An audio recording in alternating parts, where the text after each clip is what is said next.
and another wine to go with the new month. That's right. It's July. Right. It's barbecue season. Yeah, bring it on. We're going to put out some carnivore juice here. Right, and you got the 4th of July coming up. You need a great wine for the barbecue, right? Mm-hmm. And while Mike's got it all picked out for you, what do you got, Mike? Well, if you want to impress friends and family and even that wine geek brother-in-law of yours, I tell you. Everybody has one. Everyone's got one. Petite Syrah is the way to go at it.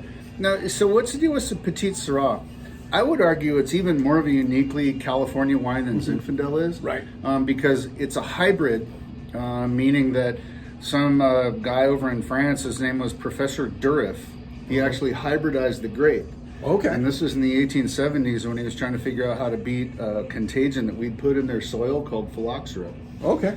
And they didn't grow very much of it in France. They didn't grow very well. It's susceptible to powdery mildew. Okay. But what happened is it got brought to the United States, and we didn't really know what it was. So we called a lot of things Petite Syrahs in the 30s through the 60s, and they started figuring out that they could tell grape varieties from leaf shape and then ultimately DNA. And so yes, there's 23andMe for grapes. No way. Yeah. No way. And so at the end of that, they found out that this Durif is what's called Petite Syrah in California. Really isn't grown that many other places that I'm aware of. Okay. And so what I got here is kind of fun in that we have the 17, the 18, the 19, and guess what? What? 2020 we just bottled today. Yeah, yeah. So if you hear any noise in the background, that's them bottling the wine. It's right clinking and clonking, and you have 15 people running around in circles to make the bottling happen, and we're able to do 2,000 cases a day. Wow, that's a lot of wine. That's even more than Uncle Bob could drink. That's right. Yeah, so that'll take a weekend or two. I'm going to go through these. Okay, great. And then, first thing you know with Petite Syrah is the density and the color. Right. And the grapes coming off of the Petite Syrah, and when I said they're hybrid, doesn't mean they're GMO. Okay. So there's no starfish DNA spliced in here, spliced in here, or anything. These are, it's a grape called Pelarson and Syrah that were crossbred by this Professor Durif. Interestingly, the grapes don't just have grape skin that's red. The flesh is red. That's really unusual. Oh, wow. If you bite a Zinfandel grape in half, or a Cabernet grape in half, or a Syrah grape in half, they're white on the inside. Oh, wow. And that's why you can make white Zin. Can you do me a favor and just show how dark and foreboding this color is? Because I think it's Sure. incredible. And if you haven't seen a good Petite Syrah before, this The will give you an density is idea. real high.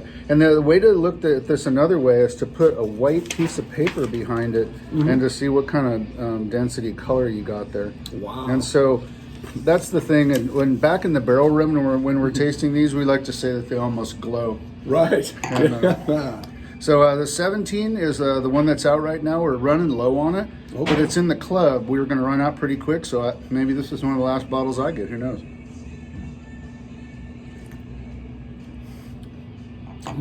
And so drying tannins on this. If you like a big, dry, aggressive wine, this is you. If you're a carnivore, if you may have eaten bacon in the past, you might like this stuff. If you're a barbecue kind of guy, ribs, bring it.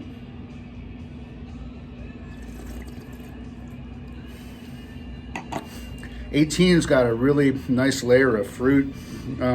This is one of my go-to wines. I like it because it has two layers. There's a layer of fruit on top, and I describe that as maybe a blueberries. Okay. And then underneath that is a layer of tannin, and they're very distinctly different, but they work together. Oh, well. Nice combo. Like peas and carrots. Right. And what year is that now? That's the 19. 19. And so I'm liking the best of the flight right now. Oh, really? Which is lucky. We're almost out of this.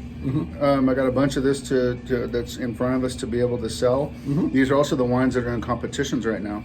Okay. This needs some more time in the bottle. It was just bottled last September. And if I'm going to underscore that point, this is the one we just bottled today. And so is it ready to drink? Absolutely not. Okay. But it's in the bottle. It starts, becoming itself. How long will it sit in the bottle?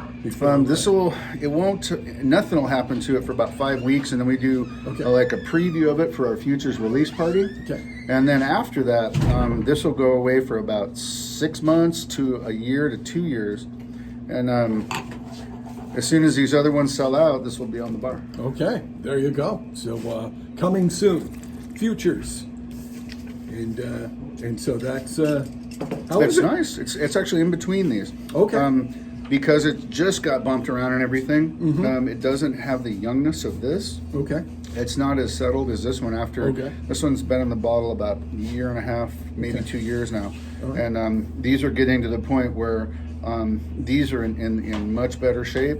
This is tracking right, but I would drink these first before the newest wine. So people, you remember the jerk?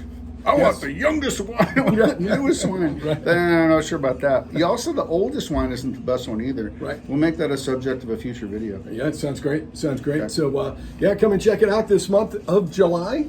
And Petite Syrah is the wine of the month here at Crystal Basin Cellars and Crystal Basin Station. Fire up the barbecue.